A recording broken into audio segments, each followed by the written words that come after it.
हाँ देखें, प्रश्नमाला एक वैदिक गणित के अंतर्गत हम आज पढ़ेंगे निकलम विधि से भाग करना, किस प्रकार से निकलम विधि से भाग करना है। वैसे ये पूरा अध्याय बोर्ड में 4 नंबर का आता है, ठीक है। तो सबसे पहले मैं संख्या लेता हूँ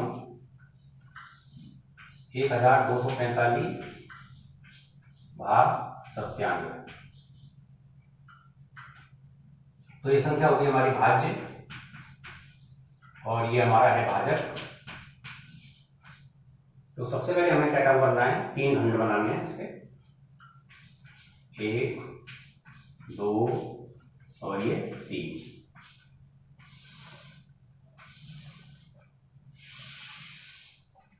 सबसे पहले खंड में हमें लिखना है भाजक।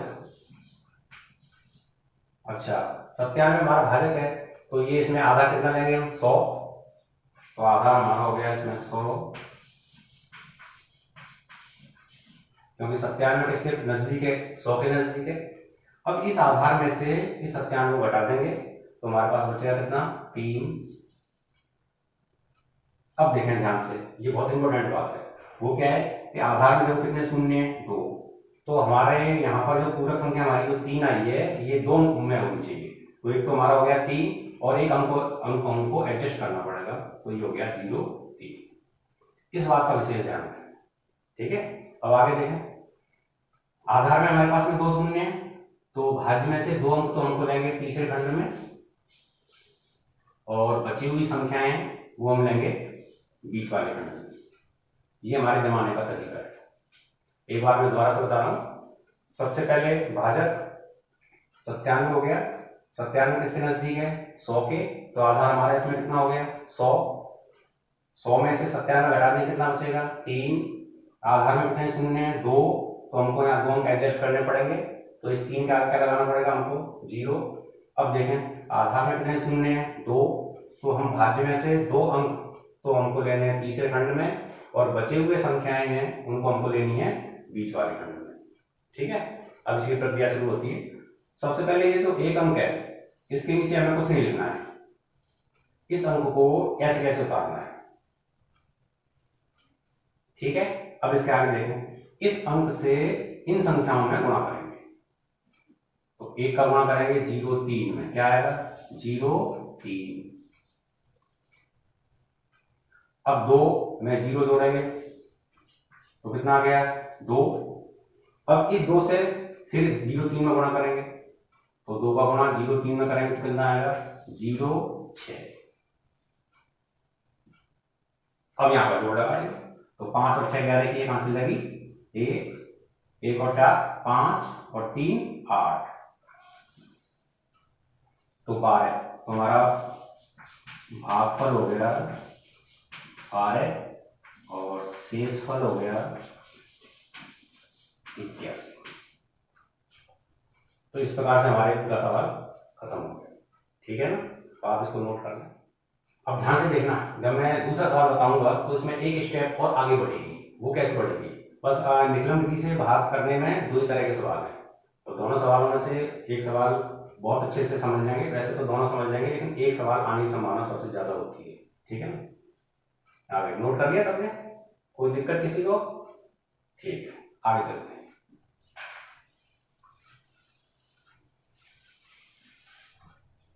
दूसरे सवाल की संख्या है 311 भाग 8।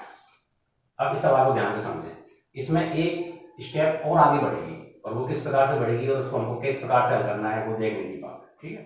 तो हमने खंड बना लिए इसके 1 2 3। तो मैंने भी आपको समझाया है। तो पहले खंड में क्या आएगा, भाजक, इसके नीचे इसकी पूरक संख्या आएगी, तो पूरक संख्या कितनी हो जाएगी इसकी, 2, क्योंकि 8। तो इसमें हमको आधा कितना लेना पड़ेगा, इसमें 10। तो 10 में से 8 हटाएंगे कितना बचेगा, 2। अब 10 में शून्य देखो कितनी है, इसमें 1। तो अंक भी तो एक ही आना चाहिए, तो यहाँ भी एक ही अंक आ रहा है, ठीक है। अब देखें आगे, अब देखो आधार में कितना शून्य है, 1। तो इसमें से एक अंक उतारेंगे हम यहाँ पर, और बची हुई संख्या हमारे पास में कितनी रह गई है, 31। उसको उतारेंगे हम बीच वाले खंड में। तो ये पहले खंड में हो गया भाजक, उसके नीचे इसकी पूरक संख्या, आधार में एक शून्य है तो भाज्य में से एक अंक उतारा है हमने यहाँ पर, और बची हुई संख्या को हमने उतारा है दूसरे खंड में। ये तो हो गया हमारे जमाने का तरीका। अब आगे देखें इसको। तो अभी मैंने आपको समझाया था बिल्कुल वही प्रक्रिया करनी है। सबसे पहले ये जो अंक है ये 3 है, यहाँ पर 3 आएगा ऐसे कैसा। अब इस 3 से इस 2 में गुणा करेंगे तो 3 दूनी 6। अब 1 में 6 जोड़ेंगे, ये कितने हो गए 7। अब 7 से इस 2 में गुणा करेंगे, इस अंक से इसमें गुणा करते हैं तो 7 का गुणा किसमें करेंगे 2 में, तो 7 दूनी कितने हो गए 14, तो 14 अंक आ रहे। अब यहाँ पे हमको जोड़ लगाना है तो ये कितने हो गए 15। ये तो हो गया पहले सवाल की तरह से। तो पहले सवाल में यहाँ तक तो कोई अंतर आया नहीं, लेकिन एक बहुत इंपोर्टेंट बात क्या आई है हमारे पास में कि ये हमारे पास क्या बचा हुआ है शेषफल। तो शेषफल हमारे पास इस सवाल में कितना बचा हुआ है 15, जबकि हमारा भाजक कितना है 8। तो ये शेषफल तो बड़ा बच गया ना, क्योंकि शेषफल हमेशा कितना होता है छोटा होता है। तो फिर हम क्या करेंगे, तो इस 8 से इस 15 में भाग लगाएंगे। अब देखो कितनी बार जाता है 8 एकम 8, एक बार जा रहा है। तो ये तो हमारा भागफल हो गया, और यहाँ पे 8 एकम 8,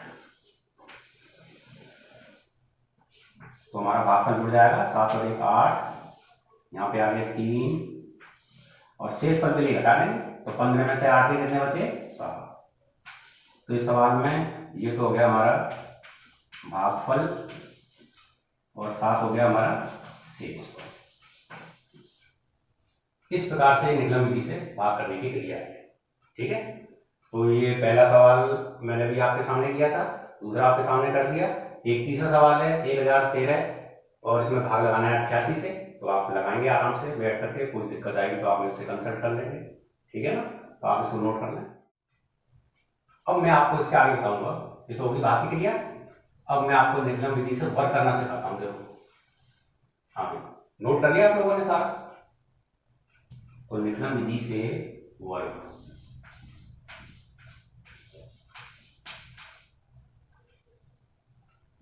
तो आपकी बुक के अंदर सवाल है, इसमें 4 सवाल दे रखे हैं। सबसे पहले मैं चौथा सवाल दे रहा हूं, इसमें 103 का वर्क करना है। तो एक बहुत छोटा सा सूत्र है, उसको मैं लिख रहा हूं, उसको आप लोग याद कर लें। बस उस सूत्र में इस संख्या को जमाएंगे और हमारा उत्तर आ जाएगा। ठीक है ना, तो सूत्र क्या है इसका, संख्या का स्क्वायर। ये संख्या होगी हमारे पास में 103, तो इसमें क्या है उपाधार अंक संख्या प्लस विचलन, और विचलन का स्क्वायर। ये सूत्र है, उपादान संख्या प्लस विचलन, विचलन का स्क्वायर। अब देखो हमारे पास में संख्या 103 है, तो सबसे पहले इसमें आधार ले लें। तो 103 में आधार कितना हो जाएगा 100, उपाधार अंक। तो 103 किसके नजदीक है 100 के नजदीक है, तो उपाधार अंक कितना हो जाएगा इसमें 1, तो 1 इंटू 100 करेंगे कितना हो जाएगा 100। ठीक है, उसके बाद में लेंगे विचलन, तो वो हमारा हो जाएगा 3। अब यहां भी वही है कि आधार में आपको कितने शून्य दिख रहे हैं 2, तो विचलन में हम कितने अंक लें 2, तो 3 क्या क्या लगा लेंगे हम 0।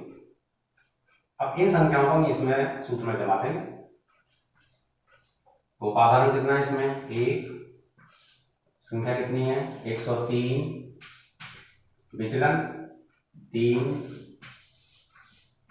और 3 का स्क्वायर। तो ये हो गया 1, 103 में 3 जोड़ेंगे कितना हो जाएगा 106, और 3 का वर्ग कितना हो जाएगा 9। तो 106 को 1 से गुणा करेंगे कितना हो जाएगा 106, और ये हो जाएगा 9। अब ध्यान से देखने वाली बात है कि देखो आधार में कितने शून्य हैं 2, तो आधार में जितने शून्य होते हैं उतने ही अंक दक्षिण पक्ष में आते हैं। इस बात को आप नोट कर लें, आधार में जितने शून्य होते हैं उतने ही अंक दक्षिण पक्ष में आते हैं। अभी मैं 1-2 सवाल और करूंगा, उससे और आपकी क्लियरिटी बन जाएगी। तो यहाँ पे आधार में कितने शून्य है इसमें 2, तो दक्षिण पक्ष में भी हमारे कितने अंक लेने हैं हमको? 2, तो 1 अंक और ये 2 अंक, तो ये दोनों का 0 6 0 1, तो 103 का वर्ग हो गया 10,609। ये हमारे पास में संख्या है 225। तो देखो आधा इसमें कितना लेंगे हम? 100। अब 225 किसके नजदीक है? 225 200 के नजदीक है, ठीक है ना। तो पातारण कितना हो जाएगा इसमें? 2, क्योंकि 100 × 2 200 हो गए। अब विचलन कितना बचा हमारे पास में? 25। अब इन तीनों को यहाँ जमाइए, तो पातारण का हमारा कितना है? 2, संख्या हमारी 225, विचलन हमारा है इसमें 25, और विचलन है 25 का स्क्वायर। तो ये हल करेंगे 225 में 25 जोड़ेंगे 250, 25 का वर्ग करेंगे कितना आ जाएगा? 625। 250 को 200 गुणा करेंगे कितना हो जाएगा? 500, और इसमें कितना हो जाएगा? 625। अब ध्यान देने वाली बात हो, अभी मैंने आपको बताया था, मैं उसको दोबारा से रिपीट कर रहा हूँ। अब ध्यान से देखें, देखो आधार में कितने शून्य दिख रहे हैं हमको? 2। तो अभी मैंने आपको समझाया था कि जितने आधार में शून्य होते हैं उतने ही अंक दक्षिण पक्ष में उतरते हैं। तो आधार में इसमें कितने शून्य हैं? 2, तो दक्षिण पक्ष में भी कितने अंक होने चाहिए हमारे पास में? 2, जबकि यहाँ पर अंक कितने हैं? 1 2 3। तो आप समझ जाए कि ये जो अंक है 6, ये यहाँ नहीं उतरेगा, तो यहाँ पे 2 अंक उतरेंगे ऐसे कैसे? 25, और ये 6 कहाँ जाएगा?